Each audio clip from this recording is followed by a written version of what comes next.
नमस्कार मित्रांनो, मी उदय लाड पुन्हा एकदा स्वागत करतो आपल्या सर्वांचा आवडत्या यूट्यूब चॅनल माझी शेतीवर व्हिडिओ पाहणाऱ्या प्रत्येक शेतकरी मित्राचे आणि कास्तकार बांधवाचे आजच्या व्हिडिओमध्ये मनापासून खूप खूप स्वागत।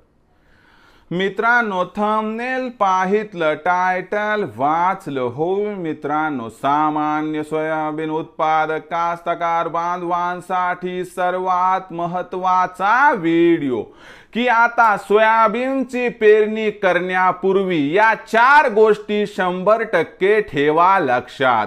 हो मित्रांनो, ही सध्याच्या कंडिशनची सर्वात महत्त्वाची अपडेट आहे की आता सोयाबीनची पेरणी करण्यापूर्वी या 4 गोष्टी आता 100% ठेवा लक्षात। मग या 4 गोष्टी कोणत्या की ज्या 4 गोष्टी आपल्याला सोयाबीनची पेरणी करण्यापूर्वी लक्षात ठेवायच्या आहेत।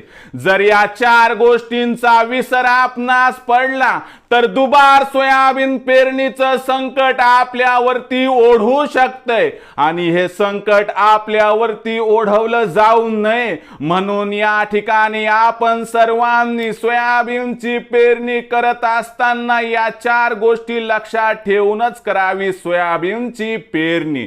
मग या 4 गोष्टी कोणत्या याबद्दल अधिक माहिती जाणून घेण्यासाठी आता आपण सर्वांनी हा व्हिडिओ सुरुवातीपासून शेवटपर्यंत पाहावा। हा व्हिडिओ सुरुवातीपासून शेवटपर्यंत पाहत असताना जर आपल्याला मनापासून आवडला तर जरूर या व्हिडिओला या ठिकाणी एक लाईक करा। जास्तीत जास्त कास्तकार बांधवांपर्यंत हा व्हिडिओ पाठविण्यासाठी या व्हिडिओला या ठिकाणी जरूर शेअर करा। सबस्क्राइब करून जरूर नोटिफिकेशन बेलला ऑल करा, यामुळे येणारा प्रत्येक व्हिडिओ हा आपणास या ठिकाणी मिळत राहतो।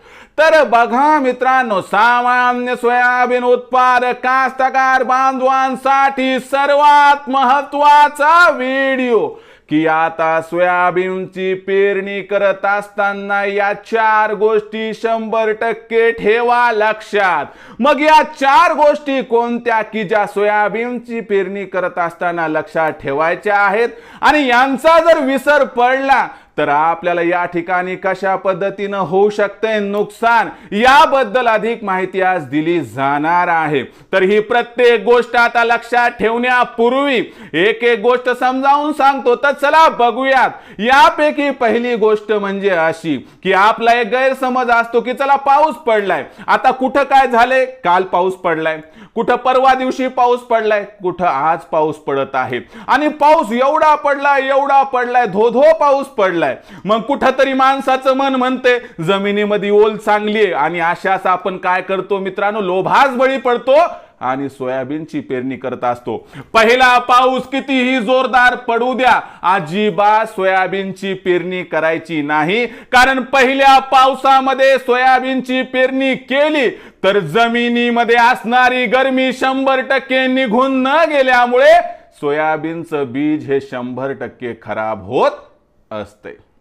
आलं का लक्षात मित्रांनो मी काय म्हणायलो की आपलं जे सोयाबीनचं बीज आहे ते जमिनीत तुम्ही टाकलं म्हणजे पेरलं, पाऊस पहिलाच आहे, गरमी उफाळून आली तर हे जे बीज आहे ते 100% खराब होऊ शकते। यामुळे ही गोष्ट लक्षात ठेवा की पहिला पाऊस पडलाय म्हणून लगेच पेरणी करायची नाही, कमीत कमी 3 पाऊस पडू द्या, जमिनीत मुबलक ओल होऊ द्या, त्यानंतर पेरणी करायला हरकत नाही।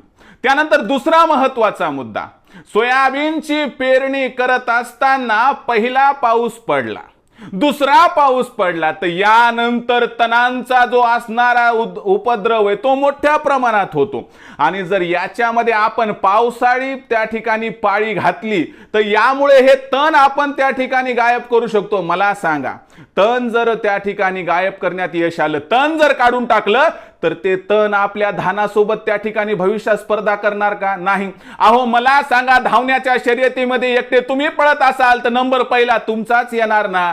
मग तणासोबत तण हे धानासोबत स्पर्धा करायलाच नसेल तर नंबर पहिला कोणाचा येणार मित्रांनो? तर आपल्या धानाचा। म्हणून मित्रांनो आपल्याला दुसरं काय काम करायचं लक्षात ठेवा, सोयाबीनची पेरणी करण्यापूर्वी एक पावसाळी पाळी 100% झालीच पाहिजे। तिसरी महत्त्वाची गोष्ट, सोयाबीनची पेरणी करण्यापूर्वी जमिनीत कमीत कमी 75 सेंटीमीटरपर्यंत ओल असावी व आसपास गारवा पसरलेला असावा. म्हणजे आपण सहजासहजी 1.5-2 फूट जरी बघितलं खाली तर जमिनीत ओल असायलाच पाहिजे, तरच सोयाबीनची पेरणी करावी. नाहीतर आपलं जे सोयाबीनचं बीज आहे ते नासल्यागत होऊन जाते, खराब होऊन जाते आणि यामुळे आपल्याला दुबार पेरणीच्या संकटाचा सामना करावा लागू शकतो. आणि चौथी महत्त्वाची गोष्ट मित्रांनो, लक्षात ठेवा की आपण सोयाबीनची पेरणी त्या ठिकाणी केली, परंतु जर सोयाबीनची पेरणी करत असताना आपलं बीज हे त्या ठिकाणी खूप खोल पडलं तर अडचण येऊ शकते. त्यामुळं वरच्या भागामध्ये ओल खरंच चांगली आहे का वरचा भाग हा रखरख लागतो हे तपासून बघणं गरजेचे. म्हणून सोयाबीनची पेरणी करण्यापूर्वी ओल तपासून घेतली व्यवस्थितपणे तर अडचण पडत नाही. आणि त्याचबरोबर मित्रांनो एक गोष्ट लक्षात ठेवा की आपल्याकडे घरचं बियाणं असते, तर सोयाबीनची पेरणी करण्यापूर्वी आपल्याला ते बीज घ्यायचे आणि ते जे बीज असते ना मित्रांनो ते त्या ठिकाणी एखाद्या कुंड्यात वगैरे टाकून द्या मित्रांनो. त्या 100 बिया जर टाकल्या, जर त्याच्यापैकी 75 ते 80% वर त्या ठिकाणी अंकुरण झालं, म्हणजे आपल्या भाषेमध्ये तेवढे रोपं जर उठले तर समजायचं की हे बीज लावण्यासाठी योग्य. 80% खाली रिझल्ट आले, अजिबात तुम्ही घरच्या बियाणाची त्या ठिकाणी लागवड म्हणजे पेरणीसाठी वापर करायचा नाही. तर या 4 गोष्टी जर तुम्ही लक्षात ठेवल्या तर मला वाटते तुम्हाला यावर्षी कसल्याही प्रकारची अडचण होणार नाही, फसगत होणार नाही. आणि निस्वार्थ भावनेनं मित्रांनो मी सर्वांना हेच सांगत असतो की जे माझ्यापाशी ज्ञान आहे तुमच्यापर्यंत पोहोचवणं, या ज्ञानाचा तुम्हाला फायदा व्हायला हवा. आजचा हा व्हिडिओ आपणास कसा वाटला कमेंट सेक्शनमध्ये लिहून कळवा. मला वाटते आवडला असणार, बरोबर आहे? जर आवडला असेल तर लाईक करा, कास्तकार बांधवांपर्यंत पाठवण्यासाठी शेअर करा, सबस्क्राईब करून जरूर नोटिफिकेशन बेल ऑल करा. यामुळे येणारा प्रत्येक व्हिडिओ हा आपणास मिळत राहतो. तर मित्रांनो अशाच एका नवीन व्हिडिओसह मी आपला मित्र उदय लाड आपल्या सर्वांच्या आवडत्या यूट्यूब चॅनल माझी शेतीवर मिळत राहील. तोपर्यंत माझ्या प्रत्येक शेतकरी मित्राच्या आणि कास्तकार बांधवाच्या आजच्या व्हिडिओमध्ये मनापासून खूप खूप